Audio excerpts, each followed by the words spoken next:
Chapter 13. Willow and Madmartigan rode up the ever-steepening mountain trails and over a snow-swept pass. Willow kept Aloradan snug inside his heavy tunic until the road led downward again, and the air began to warm. They rode further into the mountains, heading for Tirisleen. But the way to Tirisleen led through the heart of Nockmaar territory. The trail they followed wound below the volcanic peak on which Nockmaar Castle loomed. Sorcia squirmed, looking up at her mother's fortress as they rode through the maze of narrow, twisting canyons. Madmartigan held her tighter as Rizal called out directions, flying high above. "This way," she called, "this way." The horses pranced and snorted as Rizal led them into a narrow valley. "Look," Willow pointed behind them. "Who's that?" Madmartigan asked, only able to make out a speck on the horizon. "It's General Kale," Sorcia said. "He's coming for me." "Well, they're not getting you," Madmartigan muttered. "Or sticks." She glared at him. "He's going to enjoy tearing you apart." "Hurry," Rizal screeched. "Hurry." They edged their horses through the canyon entrance and went on until the canyon split again into several branches. "To the left, this way," Rizal ordered. "It'll be all right, Alora," Willow said, repeating the words for the 100th time, almost like a prayer. "You must not cry. You must not be afraid. Everything's going to be all right." They rode deeper into the maze of canyons. The way became more difficult, and the horses stumbled and scrambled over the rough terrain. "Willow," Madmartigan called, almost out of sight behind. "How's my little Styx doing?" "She's asleep," Willow called back. He smiled down at her sweet face as she rested peacefully in the sling against his chest. "You remind me of Mims and Rhiannon when they were babies," he said to her. He looked up at the desolate canyon walls closing around him like a trap. "I miss my family," he murmured to no one. Behind them, Sorcia twisted her body uncomfortably in the cramped saddle she had shared for too long with Madmartigan. "You're holding me too tight," she complained. "I don't want you to get away," Madmartigan said noncommittally. "Why, because I'm your moon?" she asked, her voice thick with sarcasm. "Your sun, your starlit sky." She turned her back on him again. Her long, heavy hair slapped him in the face. "Get your hair out of my face, or I'll chop it off," Madmartigan snarled. He batted it aside, but it refused to go away, and it was so beautiful, and such a nuisance, he grunted with exasperation. "What are you going to do with me?" Sorcia asked. "I'm taking you to your father," he said. She frowned, surprised. "I don't even remember my father. He means nothing to me." "Rizal says he's a great king." She glanced back at him again. "You'll never find Tirisleen," she said. They rode on in silence. "Did I really say those things?" Madmartigan asked at last. "You said you loved me," Sorcia murmured, looking straight ahead. "I don't remember that," he said. "You lied to me." Her voice took on a sullen note. "No, I didn't," he insisted, still confused, but somehow sure of that much. I wasn't myself last night." "I suppose my power enchanted you and you were helpless against it?" Sorcia said scornfully. "Sort of," Madmartigan shook his head. "Then what?" She looked back at him, curious in spite of herself. "It went away," he answered. "Went away," she said in disbelief. "Without you I dwell in darkness, and it went away?" No one had ever spoken words like those to her. How could he tell her now that it meant nothing? She elbowed him hard in the stomach and slid down from the horse, bolting back along the canyon. Madmartigan leaped down and scrambled after her, tackling her in a muddy stream bed. They struggled, gasping and cursing, until finally he pinned her down. Breathing hard, they gazed into each other's eyes, both of them suddenly caught in a spell that had nothing to do with magic. "Hurry!" Rizal cried from high above. "The army! Hurry!" The sound of distant hoofbeats echoed through the canyon. Madmartigan leaped to his feet. He dragged Sorcia up, and she began to kick and hit him again. "They're coming!" Rizal called. "Away!" As Madmartigan struggled to drag Sorcia back up onto his horse, she punched him hard again, and broke away a second time. Furious, he ran after her. "Madmartigan!" Willow shouted. "Come on!" "You have no time to lose!" Rizal shrieked. Madmartigan turned back and swung up onto his horse, letting Sorcia go. But he sat a moment longer, looking back at where she stood on the rocks, staring at him while the hoofbeats echoed louder around them. At last, he turned and galloped away, leaving her alone in the canyon. He caught up with Willow just in time for them to pull their horses to a halt. Ahead of them, the canyon was blocked by an impassable wall of thorns. "Rizal," Willow called, "we'll have to turn back." "Light 3 fires 3 paces apart and bring down Bavmorda's wall," Rizal commanded. They leaped from their horses and ran to obey her. Willow held the baby tight, watching for Kale's troops, while Madmartigan urgently chipped sparks into the thorns with a flint. "Use the 4th chant of unity," Rizal called to Willow. "Tuatha, Luminacht, Tuatha," Willow shouted. "Both of you," Rizal ordered. Madmartigan looked up, then looked at Willow. "Me?" he said, incredulous. "Tuatha, Luminacht, Tuatha," Willow began again. "Tuatha, what is it?" Madmartigan demanded. A flame blazed up suddenly in the wall. "Tuatha, Luminacht, Tuatha," they cried together, perfectly this time. "Tuatha, Luminacht, Tuatha." The wall of thorns burst into flames, withering away as they watched. By the time Kale and his troops, including Sorsha, reached the wall, there was nothing left of it but smoldering twigs. Willow and Madmartigan were gone. Chapter 14. Willow and Madmartigan galloped out of the maze of canyons and into a lush valley filled with flowers. They pulled their horses to a halt, staring. In the distance stood a beautiful castle gleaming peacefully in the sun. "Tir Asleen," Rizal called. "We're safe," Willow cried, feeling himself smile at last. "Come on, hurry," Madmartigan started on again, looking over his shoulder. He knew they weren't really safe until they were inside the castle walls. The gate of the castle stood halfway open, beckoning them in. As they galloped into its courtyard, Rizal let out an anguished screech. The citizens of Tir Asleen stood frozen all around them, imprisoned inside blocks of foggy crystal by some terrible enchantment. Willow and Madmartigan dismounted and moved cautiously among the frozen people. "Hello," Madmartigan shouted. "Hello." An echo was their only answer. "Oh, Alora," Willow whispered. "This place is awful." "I'm sorry." Madmartigan turned back to him angrily. "Why'd I listen to you, Peck? Everything'll be all right when we get to Tir Asleen. The only army around here is the one that's about to ride across that valley and wipe us out." Willow shook his head. "But Shalindria said we'd be safe here." "Safe?" Madmartigan waved his hand at the statues and began to pace back and forth. "Look at these people. The place is cursed, and it's falling apart, and—" He looked down suddenly as his foot landed on something soft and odoriferous. "Trolls," he said. "I hate trolls." He wiped his boot on a patch of weeds. Rizal landed on the crystal block, imprisoning a tall, bearded man. "The king!" she exclaimed. "Sorsha's father?" Madmartigan asked, staring at him curiously. "This is the work of Bavmorda," Rizal said, flapping her wings. "Willow," she called, "the wand." Willow looked up at her. "Are you sure?" he asked. She called, tilting her head. They had no choice now but to try. As Willow began to prepare himself for his task, Madmartigan moved on, searching for weapons. He disappeared into the castle's armory.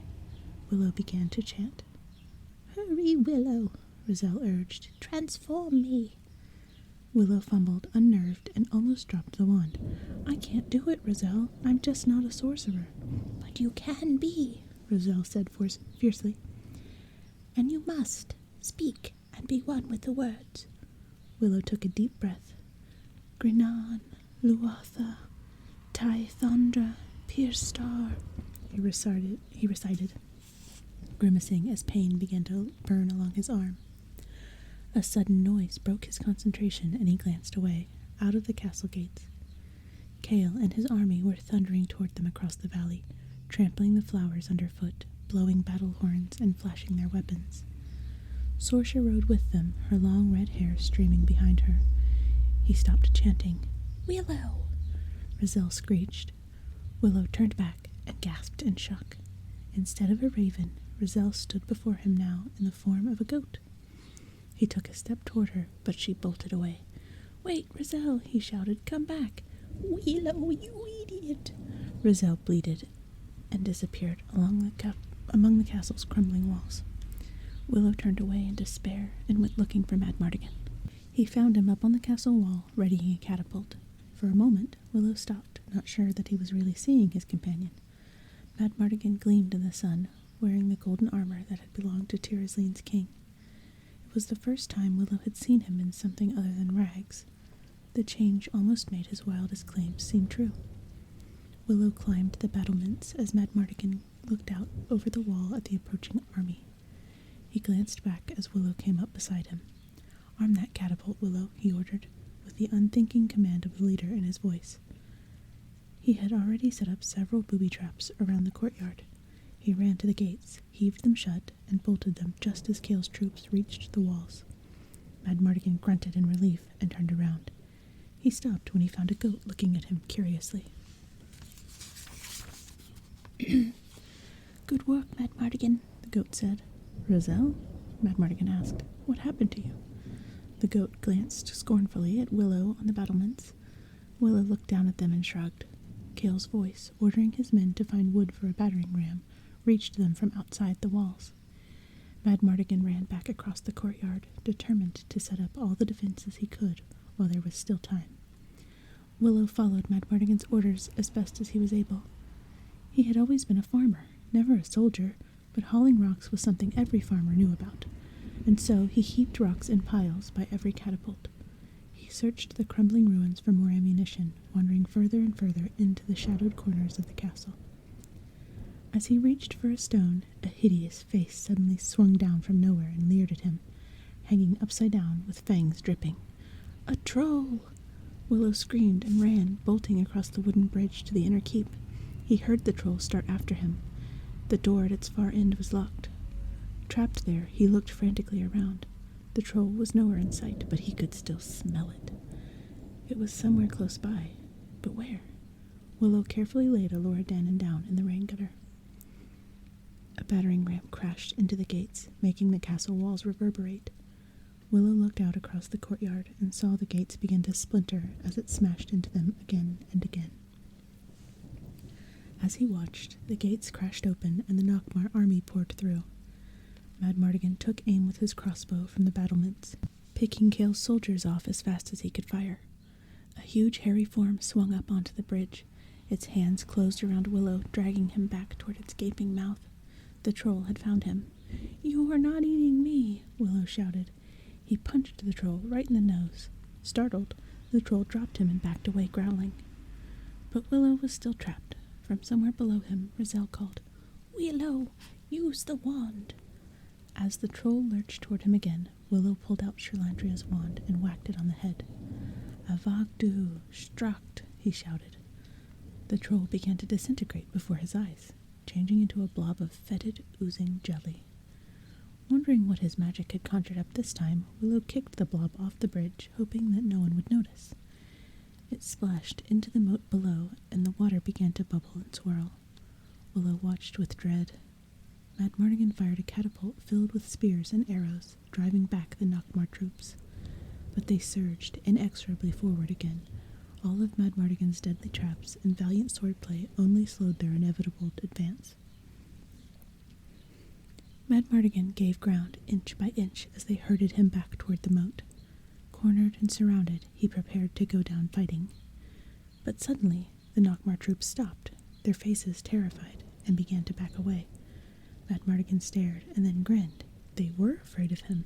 Then a sound behind him made him turn. He gaped. An enormous two-headed Eberzisk rose slowly out of the moat and roared, breathing fire.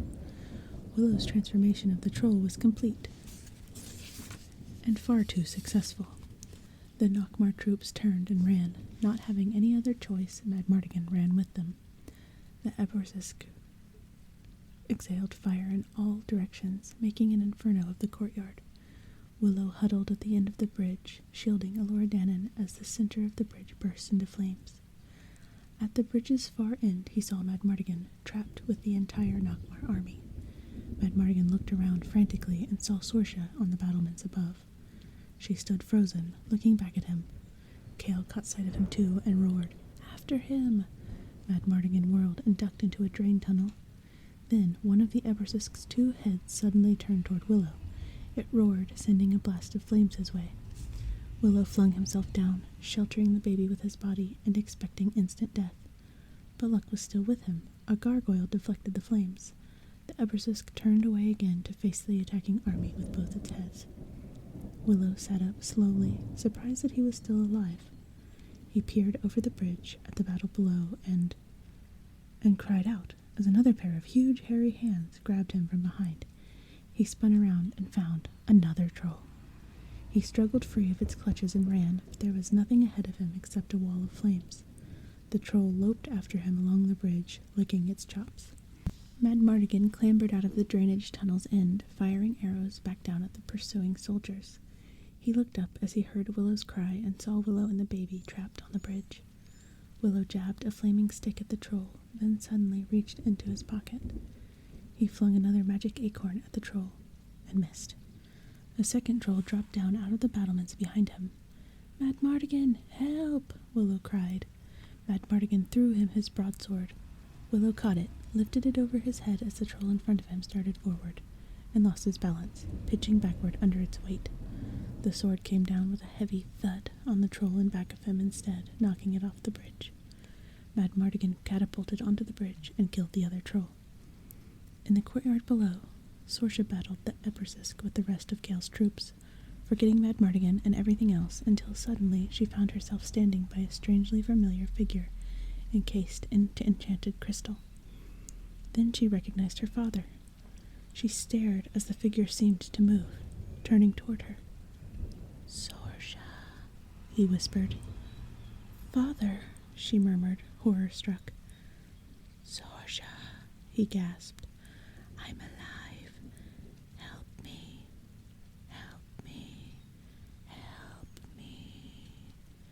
Tears filled Sorsha's eyes as she heard his agonized plea. She turned back and looked toward Kale. She watched her mother's general drive his own men to death in a futile battle against the Ebersisk, all because her mother was obsessed with capturing and killing a helpless infant. She looked up at the bridge then and saw Madmartigan, his golden armor shining in the sun as he fought on against impossible odds to protect that child. As she watched, the Ebersisk turned aside from the arrows of the Nockmar troops to take its rage out on Madmartigan and Willow. When he saw the Ebersisk turn, Willow ran back along the bridge toward the locked door, carrying the baby. The Ebersisk's hideous heads swung toward them, smoke curling from its nostrils. Madmartigan ran after it and leaped onto its neck. Hanging on with all his strength, he drove his sword through one of the creature's skulls. The Ebersisk swung its wounded head back and forth as it began to swell with unexpelled fire gas. Madmartigan leaped free, falling, and landed heavily on the battlement far below. As Willow reached the end of the bridge, the locked door suddenly burst open. Nockmar soldiers crowded through, ready to take the baby from him. "No!" shouted Willow. He swung the heavy broadsword, driving them back, but its momentum dragged him with it, and he tumbled after them down the stairs, landing in a tangle of soldiers. He looked up dizzily. Kale was waiting for him with a malicious smile. Behind them, the Ebersisk's wounded head exploded in a ball of fire. Its other head screamed with pain. Nockmar soldiers surrounded Madmartigan, who lay dazed on the stones below. They raised their swords and spears to finish him. He waited grimly for the final blow to fall. But instead, the soldiers around him suddenly began to fall dead at his feet. Madmartigan looked up in disbelief. Sorsha stood in front of him, her sword still raised. She pressed its tip against his throat, her eyes burning, and lowered it again. She reached out, grabbed his wrist, and pulled him to his feet into her arms. In the middle of the battle's chaos, she gave him a passionate kiss. And finally, as if fate had changed its mind, 200 horsemen came charging out of the canyon maze toward Tirazlim, led by Eric Thalber. Even Franjean and Rool rode in Eric's saddlebags, brandishing their tiny swords. The drawbridge crashed down across the moat where the dying Ebersisk lay. Kale rode out, holding Alora Dannon high above his head. "Troops," he shouted, "to Nockmar! Ride with me!" Stuffing the baby inside his tunic, he charged out of the courtyard with his remaining men. Madmartigan and Sorsha caught 2 horses and leaped onto them. "Willow! Willow!" Madmartigan shouted, scanning the melee for his friend. Willow stumbled out of the castle, blood running from his head. "I'm sorry," he gasped. "There were too many of them." Madmartigan swept him up onto his horse, and they rode out with Sorsha, following Cale. Outside the castle walls, Cale and his men were battling Eric's army. As Madmartigan reached Eric's side, he saw Cale and 4 other horsemen escape toward the hills. "Eric," he shouted, "Cale's got the baby." Seeing Sorsha, Eric raised his sword. Madmartigan maneuvered his horse between them. "Sorsha rides with me," he said. Eric stared at him, then at Sorsha, and sheathed his sword. He opened his mouth, but before he could speak, the orders came out of his saddlebags. "Warriors!" Franjean barked. "To the canyon!" Rool ordered. The soldiers around them rode away, pursuing Cale's army toward the canyon maze. Chapter 15. Madmartigan and Sorsha led the pursuing rebel troops, driven by their need to save the baby and by a subtle, unspoken rivalry. Madmartigan pulled ahead. Sorsha rode forward to his side again. She aimed her bow and fired, then did it again. 2 Nockmar soldiers fell, struck by her deadly arrows. Madmartigan glanced at her admiringly. He had found a woman he could love at last, and one he could respect as well. No matter how hard they drove their horses, they could not close the lead that Cale had on them. Soon, Nockmar Castle loomed into view on the mountain above them. Cale charged toward the castle drawbridge as it began to rise, leaping onto the bridge at the last possible moment. His 2 remaining horsemen made the jump after him. They missed the bridge's end and tumbled into the dry, rocky moat. The drawbridge slammed shut with an echoing clong. Madmartigan and Sorsha pulled their horses up short at the brink of the moat. They stared at the castle walls rising above them, huge, dark, powerful, and evil. "Is there any way in there?" Madmartigan asked. "No," Sorsha shook her head. "It's protected on all sides." Inside the castle, battle alarm sounded. Eric and the rest of his men rode up behind them. Eric looked up at the castle. "We need towers and a battering ram," he said. He turned to his men, shouting, "Make camp! We'll assault tomorrow at dawn." The fading sunlight seeped into the vast hall where Bavmorda stood waiting, barely illuminating its dark splendor. 2 ancient druid priests hovered nearby. She looked up and watched Cale stride into the room. "What is it, Cale?" she demanded. He bowed before her. "My queen, I have the child." He pulled Alora out of his cloak. She squirmed and cried as he held her up for the queen's inspection. Seething with hatred, Bavmorda reached out toward the child with hands that trembled with the urge to dash her tiny body onto the hard stone floor. Bavmorda pulled her hands back again. "Good," she hissed. "We will start the ritual immediately. Where is Sorsha?" She glanced past him, looking for her daughter. "She has turned against us, Your Highness," Cale said.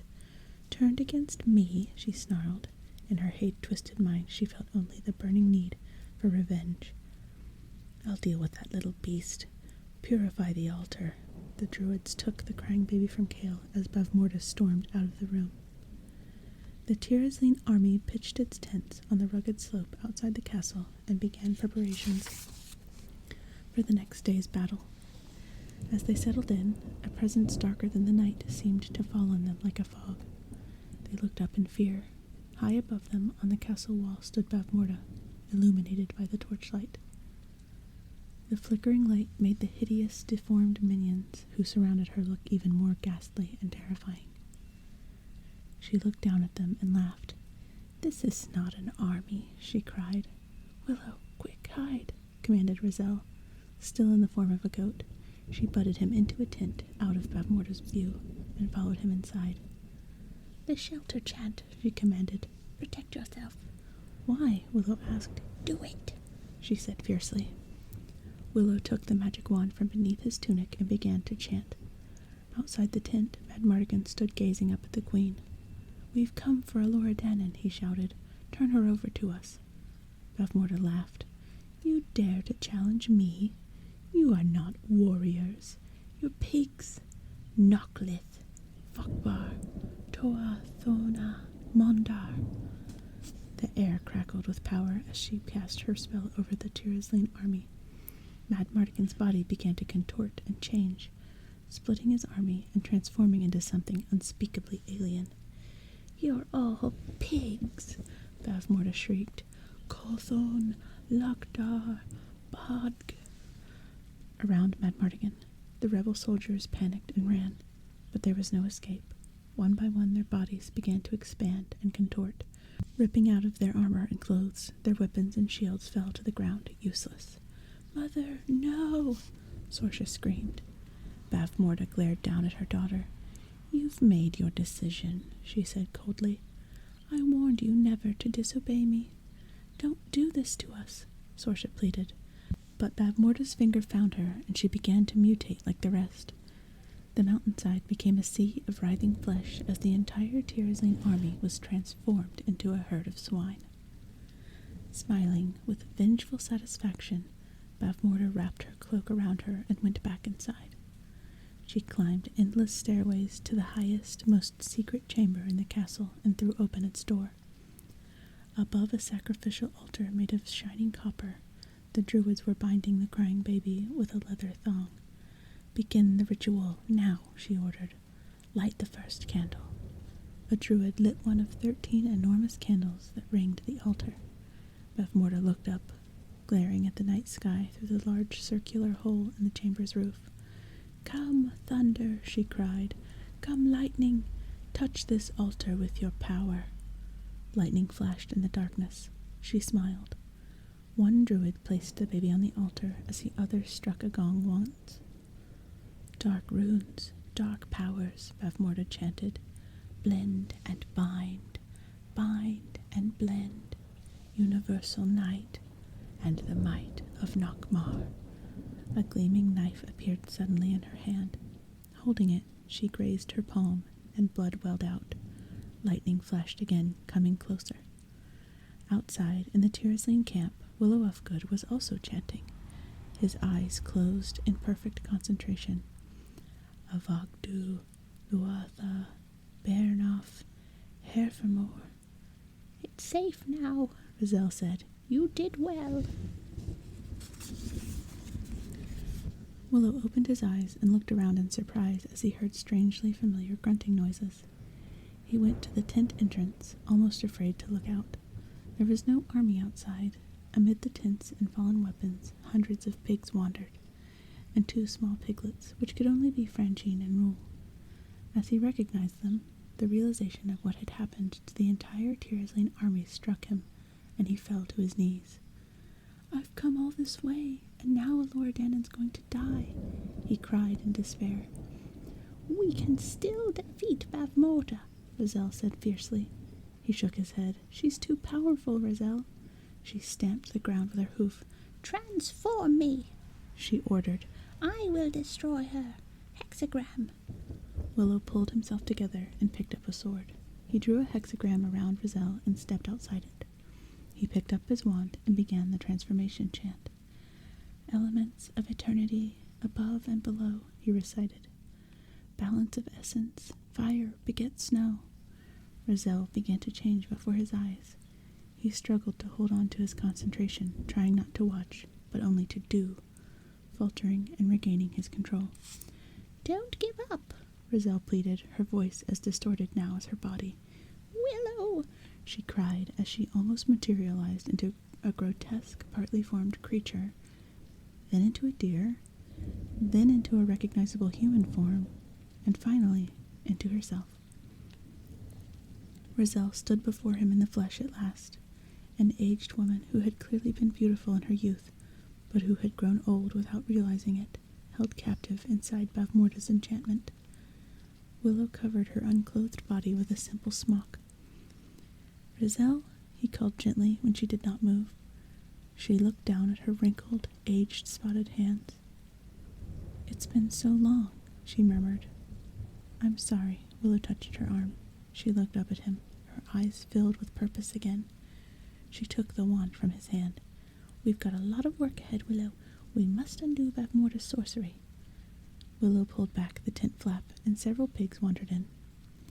Rizal began the chant that would change them back into warriors. 3 drunken Nockmar minions glanced up from their bottles at the sound of a baby's scream. They looked toward the Queen's Tower and away again, muttering. Inside the tower room, a druid struck the gong twice as Bavmorda clipped the baby's fine downy hair and sprinkled it into a witch's bottle. "Black fire forever kindled within," she said.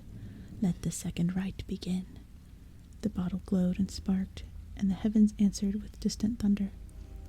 In the darkened camp below, figures, human once again, crouched and hurried from tent to tent. The rebels watched the castle walls with fear in their eyes as Willow and his companions met to discuss a plan of attack. "We'll never make it inside," Eric Thalvar muttered. "We must return one another day." "Alora Dannon will die," Sorsha protested.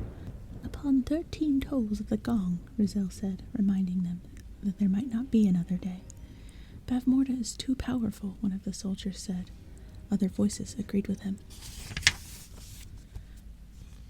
"She cannot transform you again," Rizal reassured them. "My spell has protected this camp." "Can you use your magic to get us into the fortress?" Madmartigan asked. Rizal shook her head. The warriors grumbled. "It's hopeless," Eric said, waving a heavy hand. "Wait a minute." Willow, who had been silently listening, suddenly leaped to his feet. "Back in my village, we catch a lot of gophers." Madmartigan grimaced. "Willow, this is war, not agriculture." I know, Willow exclaimed. "But I have an idea about how to get inside the castle." The others leaned forward, all of them listening now. A druid struck the gong 3 times. A 3rd candle was lit. The baby screamed again as Bavmorda's face loomed over her, growing more grotesque with every step in the transferring of power, as the evil forces inside her grew stronger. She dipped her hands into the vat and raised them above her head. Blood ran down her arms into the folds of her black cloak. "It's too much work to get finished by morning," Eric said when Willow had finished explaining his plan. "I don't think Kale would fall for it." Sorsha shook her head. Willow turned to Madmartigan, his last ally. "Please, Madmartigan, Alora Dannon needs us." Madmartigan bit his lip. "I don't know, Willow. The chances aren't good." "Come on, Madmartigan," Eric said. "You and I are warriors. You know the Peg's plan will never work." The other soldiers began to mutter again, siding with Eric. "If the baby dies, all hope for the future is lost," Rizal cried. "I'm going to fight." "Me too," Willow nodded. Madmartigan raised his arm to silence the protest that tried to drown them out. "Time is running out," he said. "We must decide who's going to leave and who's going to stay." Light pulsated inside the Queen's Tower, high above their camp. The baby lay helpless, streaked with ritual paint, as Bavmorda continued her chanting. "Acht Veth, Noctheth, Vordak, exiled the child to the 13th night." She raised her hand, and the baby rose into the air, levitating helplessly above the altar, caught between worlds. Chapter 16. The sun rose on a new day as the gong in Bavmorda's tower rang 12 times. The volcanic slope below Nockmar Castle lay silent and empty. All traces of the Tirzline army had disappeared with the night. Willow and Rizal stood alone on the barren grounds among the litter of flattened tents, broken wagons, and discarded shields. The wind howled, swirling bits of debris around them. "Rizal," Willow began. "Willow, I've waited all these years to face Bavmorda," she said, turning to him with a serene smile. "You have made this possible. Whatever happens, I admire you." Willow looked down again. He took Kaya's braid from his pocket and looked at it, thinking of home, wondering whether he would ever see his family again, and afraid that he knew the answer. Rizal glanced at him. "Your son will remember what has happened this day," she said softly. Up on the wall, Kale appeared, answering the guard's call. The guard pointed down at Willow and Rizal, standing alone on the silent field below. "Surrender!" Rizal shouted at Kale. "We are all-powerful sorcerers," Willow cried.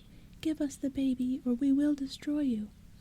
Kale and the soldiers around him roared with laughter. "Kill them," Kale ordered. The great drawbridge slammed down across the moat with a thud that shook the ground. Willow clutched his spear tighter to hide his nervous trembling. "Patience, Willow," Rizal said. Courage, Willow, Willow corrected. 8 horsemen rode out of the castle, waving their swords. Willow lifted his spear with both hands.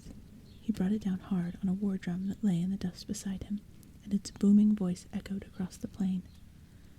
Madmartigan leapt out of the ground, on horseback, as all around him the mountainside heaved and buckled, coming alive. Tents and shields flew aside, and the Tyrosline army charged out of the pits and trenches with one loud war cry. They swept over the Nockmar horsemen and across the drawbridge into the castle.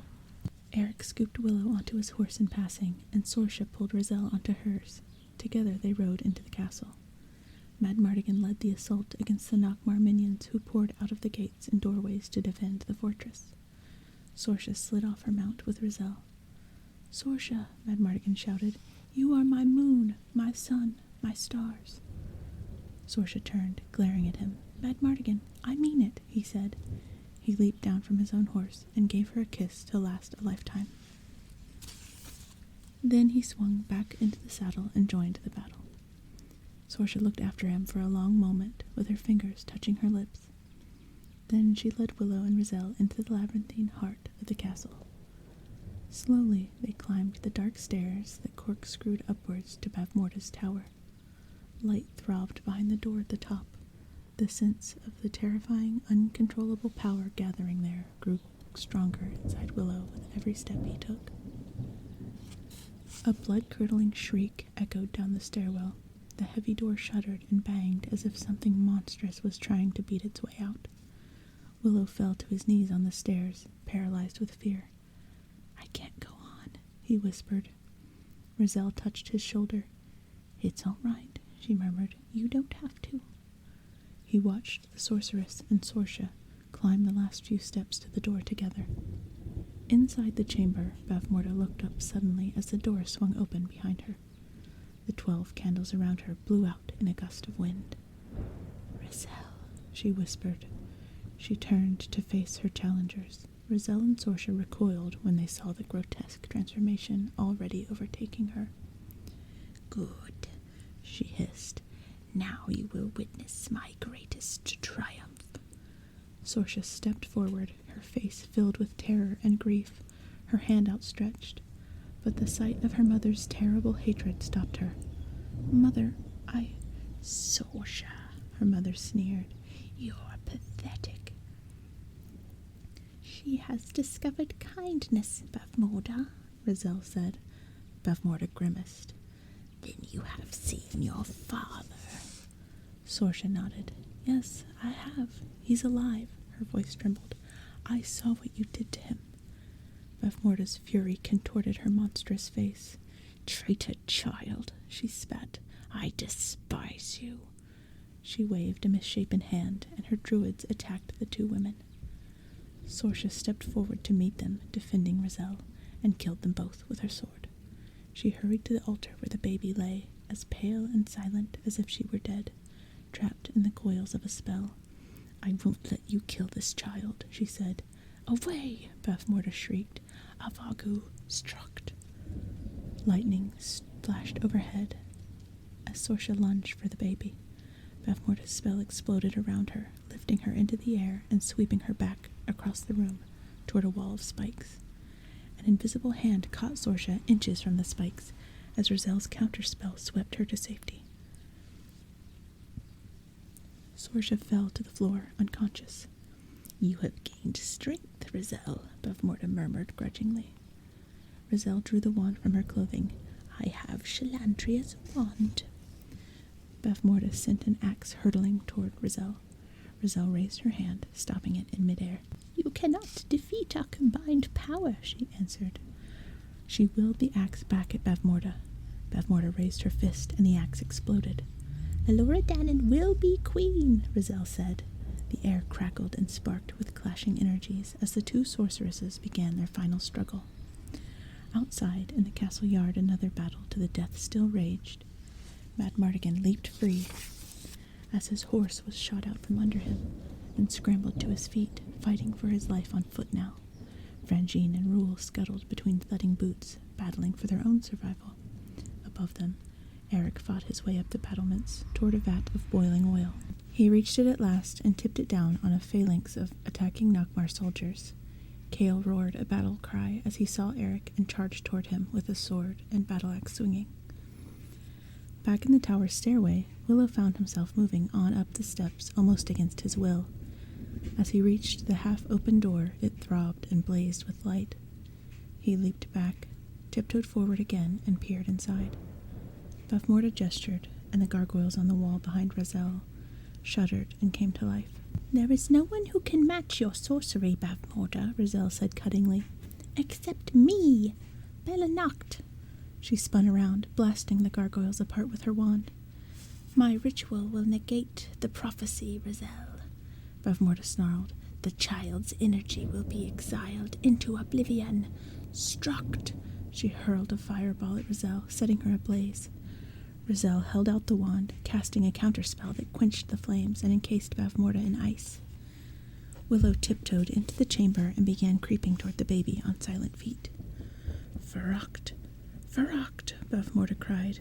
The ice around her shattered, and a sudden storm roared through the room.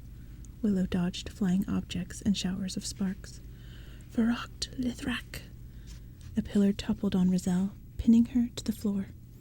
The wand flew from her hand as she fell. She tried desperately to reach it, but it lay just beyond her grasp. Bavmorda came toward her fallen rival, hurling fireballs. Her face was twisted with hatred.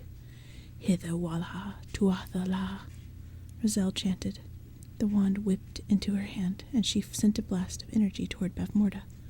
Bavmorda flew up to the ceiling, rebounded from rafters and pillars, until finally she dropped to the floor. She lay still. Razel crossed the room to end Bavmorda's evil life. But as Razel reached her, Bavmorda suddenly sprang to her feet, lunging after the wand. The two sorceresses struggled in a death grip, sending random bolts of energy flying around the room. One bolt struck a chair, turning it into a horrible mutant thing. It staggered away, screeching. Another bolt transformed a table into something that lumbered toward Willow like an enormous beast. He brought one of the ritual candle holders crashing down on it, stopping its hideous progress. Outside in the courtyard, Eric and Cale battled with equal fury on the castle wall, while Madmartigan fought off 6 Nockmar swordmen who had him cornered down below. Rool and Franjean scuttled along the parapet, hurling rocks down on their enemies. Madmartigan looked up when he heard a scream and saw Cale strike down his old friend. "Eric!" Madmartigan cried as Eric tumbled downward. Mortally wounded, Madmartigan hurled his sword at the last of his opponents, stabbing him in the chest, and ran to where Eric lay. "Eric! Eric!" He knelt, holding Eric's bleeding body. "If you ever stand on my grave, Madmartigan," Eric gasped, "I'll kill you." Madmartigan smiled sadly. "Give me your sword, old friend," he whispered, "and I'll win this war for you." He picked up Eric's sword. Eric smiled, then the light went out of his eyes. Madmartigan laid Eric's body gently on the ground. With vengeance shining in his own eyes, he ran up the stairs 2 at a time, going after Cale. In the tower above, the private battle of the 2 sorceresses grew more deadly. Objects smashed and imploded all around them as random energy filled the room. Willow staggered through the whirling chaos toward the altar as Bavmorda struck Razel and sent her wand flying once more. Bavmorda's twisted hands closed around Razel's throat to strangle her. The Tiraslane rebels fought on, outnumbering and overpowering the Nockmar army, fighting toward a victory that might only prove meaningless in the end. Madmartigan battled Cale on the wall surrounding the Queen's tower, driving his friend's murderer up and back with the fury of his grief. Cale was the best swordsman Madmartigan had ever fought, but Madmartigan attacked like a man possessed. At last, he knocked Cale's sword aside and stabbed him through the heart. Cale screeched with rage and toppled over the wall. In the tower, Razel fell unconscious to the floor as Bavmorda released her. Making his move, Willow grabbed the baby from the altar and ran toward the door. Bavmorda turned at the sound and saw the empty altar. Spinning back, she slammed the door shut with a bolt of energy, trapping Willow and the baby inside. "Bring that child, Peck," she roared in a voice that was no longer human. Willow turned to face her, trembling. Bavmorda towered over him, a grotesque monster who had once been a human queen, her hands raised to destroy him with her twisted magic. "Who are you?" she hissed. "I'm Willow Ufgood," Willow said through clenched teeth. "I'm a great sorcerer, greater than Rizal, greater than you even." Bavmorda laughed. Willow began to walk toward her, reaching surreptitiously into his pocket. He felt the last magic acorn slip into his hand. "I'm the greatest sorcerer," he said, and threw the acorn. Her hand flew out, catching it in midair, and then her hand began to petrify. Her wrist, then her arm, turned to stone as the magic crept up her body. Willow backed away, giddy with triumph. But as he watched, she focused her dark will on her arm, fighting the acorn's spell, and her arm, her wrist, her hand turned back into flesh again. She crushed the acorn in her fist and let the dust fall to the floor. "Is that the extent of your powers, little one?" she said scornfully. "Now you will watch me draw upon the energy of the universe to send that child into the netherworld. Place it on the altar." "No," Willow said. "No?" she echoed, incredulous. "You stupid hag," Willow cried. "With my magic, I'll send her into the—" He broke off, groping for a word. "You're no sorcerer," Bavmorda sneered. "Into a realm where evil cannot touch her," Willow finished. "Impossible," Bavmorda snapped, intrigued in spite of herself. "There is no such place." Willow began to chant. "Helgafel, Swath, Ben Helgathel, Bernoff, Danu, Famau." "You're a fool," Bavmorda snapped. "I will destroy you and the baby with you. Nix Adank, Hagunt, Loth Pax." She turned away, commanding the wand to come to her. As she turned back, Willow swept his cape in front of the baby, and she disappeared. Bavmorda stared. "Impossible," she gasped. She staggered backwards, stunned with disbelief, and knocked over a sorcery bowl on the edge of the altar. Fluid splashed out, forming a pool around her feet. She screamed, raised the wand, and the sky grew bright. Lightning bolted through the ceiling and struck her down, and her body contorted and burst into flame. Willow turned away, shutting his eyes as it burned down to a pillar of ash. Now Rizal began to stir. She raised her head and murmured, "Willow, Willow, where's Elora Dannon?" Willow bent down to pick up his fallen cloak, with the sleeping baby hidden safely in its secret pocket. His face reddened. "It was just my old disappearing pig trick," he said modestly. Rizal smiled, pride shining in her eyes. And Willow understood at last that it was not sheer power that made a sorcerer great. It was wisdom. Elora Dannon's eyes opened and gazed up at him. Light spilled in through the ceiling, filling the room with the promise of golden days to come. Epilogue. Bright flags fluttered high above the castle of Tirisleen, and the valley around it was abloom with flowers. The lost kingdom was alive again, with happy activity.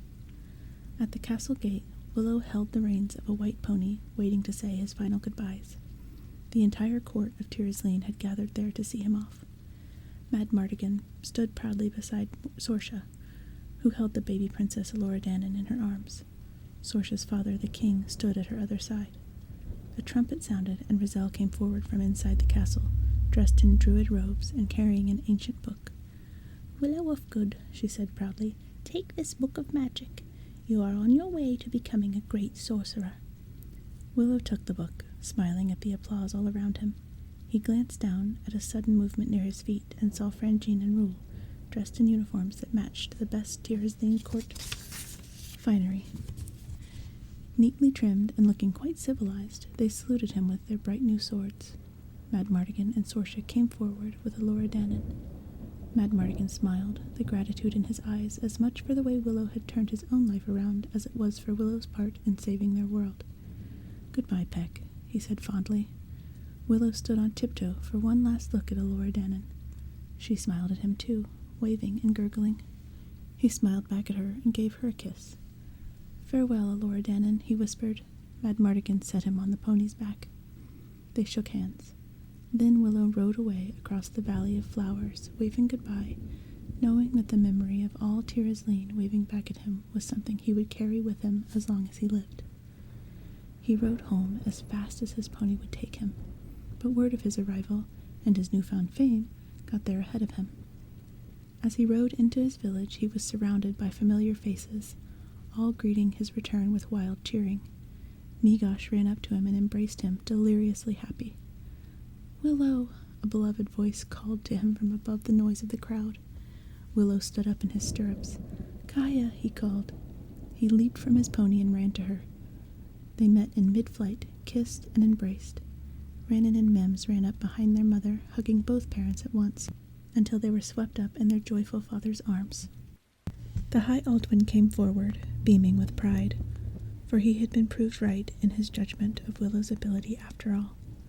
Somberly, he handed Willow a stone. Willow took it and flung it into the air. It changed into a bird at his touch. The villagers cheered and applauded. Under the smiling heavens, family and friends celebrated the return of their hero with boundless gratitude and love.